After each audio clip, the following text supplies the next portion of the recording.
Viewers, আমি আজকে আপনাদের মাঝে রাকিব সু। আজকে আমরা আসছি যে গোপালপুর, এইখানে সাথের মধ্যে ঐতিহ্য মোটামুটি দেখতে পাচ্ছেন যে আমার সাথে একটা দাদু আছে। তো এখানে এসে আমরা গোসল করছি, এখানে এসে যে ফিলটা নিচ্ছি, অনুভবটা করছি, অনেক ভালো লাগতেছে। দেন আপনার আশেপাশে হলে পরে চলে আসবেন, এখানে আসতে পারে দেখবেন যে ফিল নেওয়ার জন্য পারফেক্ট একটা জায়গা। সো ভিউয়ার্স, দেখতেই পাচ্ছেন আমাদের পানি এখানে কিন্তু ঝর্ণার মতো আসছে। সুইচ গেট, এটা হলো সুইচ গেট ছেড়ে দিছে, অল্প অল্প করে পানি বের হয়ে যাচ্ছে, দেখতেই পাচ্ছেন। সো ভিউয়ার্স, যে এসে ফিল নিচ্ছি, দাদু কীরকম ফিল নিচ্ছি যদি বলো আসো। Feelings wow. Feelings wow, So beautiful. So elegant. Just wow. অনেক ফিল না হচ্ছে তবে এখানে। একটা ব্যাড নিউজ আছে, পানিটা একটু দুর্গন্ধ, তবে হ্যাঁ, কোনো হ্যাঁ। ময়লা নেই। ময়লা নেই, একদম পরিষ্কার পানি। সো ভিউয়ার্স, দেখতেই পাবেন, লেটস গো।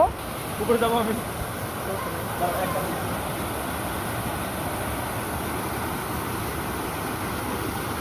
দেখতেই পাচ্ছেন ওই যে ফিল নিচ্ছে, মানে ফিল নেওয়ার মতো ফিল, অস্থির ফিল।